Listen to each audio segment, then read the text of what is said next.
कई बार तो कहता जी कमरे में रोशनी कम थी, कभी कहता मेरी शाही गिर गई थी, कभी कहता रास्ते में मेरी साइकिल पंक्चर हो गई थी। कि हमने प्रदेश के लिए, देश के लिए काम करना है। मुझे आज तक पार्टी ने जिस मोर्चे पर खड़ा किया, मैंने काम किया। हर मुकाम पर मैंने कहा कि तीसरी बार भारतीय जनता पार्टी बिना किसी के समर्थन के और सहयोग के सरकार बनाएगी। आज शपथ समारोह हुआ है जिसमें बतौर मुख्य अतिथि प्रधानमंत्री नरेंद्र मोदी और गृह मंत्री अमित शाह और आज का बहुत बड़ा ऐतिहासिक दिन है, प्रदेश के लिए भी, देश के लिए भी, देश की राजनीति के लिए। क्योंकि आज तक 70 साल हो गए देश को, नकारात्मकता के आधार पर ही सरकारें बनती और गिरती। कि एक सरकार आई, उसने गलत काम किए और लोग दूसरी को ले आए, फिर उसने गलत काम करे, फिर तीसरी को ले आए। पहली बार है कि सकारात्मकता के आधार पर सरकार तीसरी बार भारतीय जनता पार्टी की प्रदेश में। ये बहुत बड़ी बात है सारे देश के लिए और देश की राजनीति के लिए।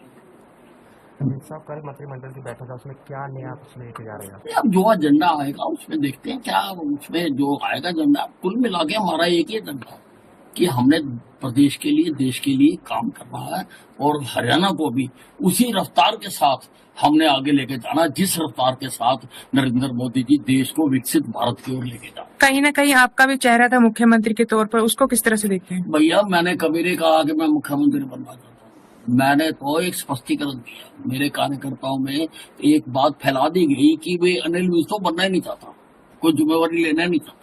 मैंने तो उसका स्पष्टीकरण दिया था केवल कि भाई मुझे आज तक पार्टी ने जिस मोर्चे पर खड़ा किया, मैंने काम किया।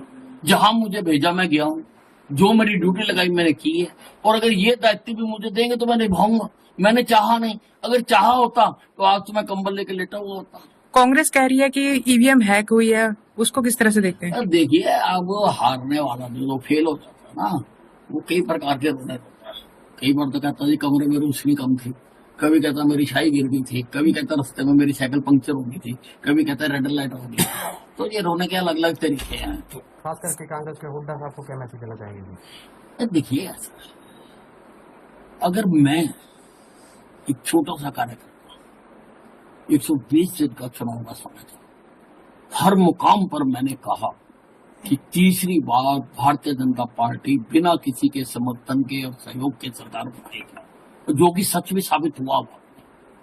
अगर मैं देख सकता हूँ तो ये क्यों नहीं देख सकता? क्योंकि ये जनता में रहते नहीं, हम जनता में रहते हैं, हमें जनता की नब्ज देखनी आती है और इनको जनता की नब्ज नहीं पता।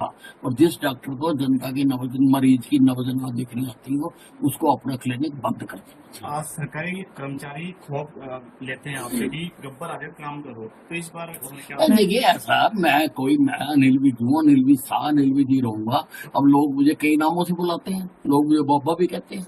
अब ये नहीं, लोगों का प्यार है, लोग कुछ भी कहें। जो गलत काम करने वाले हैं उनको तो मेरे से खौफ खाना ही चाहिए। सर, भारतीय जनता पार्टी के शीर्ष नेताओं ने जिस तरीके से सीएम का जो दरबदल किया गया है, खट्टर साहब पर क्या भरोसा नहीं था कि अगर खट्टर साहब के चेहरे पर बीजेपी लड़ती तो जनता नहीं जीत पाती है? खट्टर साहब ने बहुत अच्छा काम किया था। ये जो आज तीसरी बार रिपीट हुई है, इसमें खट्टर साहब का बहुत बड़ा योगदान है। 9.5 साल मुख्यमंत्री वो रहे हैं, इसीलिए उनके अच्छे काम को देखते हुए उनको वो और ऊपर ले गए कि सारे देश में उनके काम का लाभ। सर, आखिरी सवाल सर, मैनिफेस्टो में जैसे 20 पॉइंट दिए गए, सबसे पहले अब जैसे कल से आपका कार्यकाल शुरू हो जाएगा, मतलब सबसे पहले फर्स्ट टाइम महीने 2 महीने में क्या होगा? ये सारे जो हमने कहा है हम वो करते हैं। आप देखिए, नौकरी का कहा था, सारों को जारी कर दिया ना लेटर ने, तो हम जो कहते हैं वो करते हैं। हम वो करने वाली सरकार है, इसलिए लोग हमें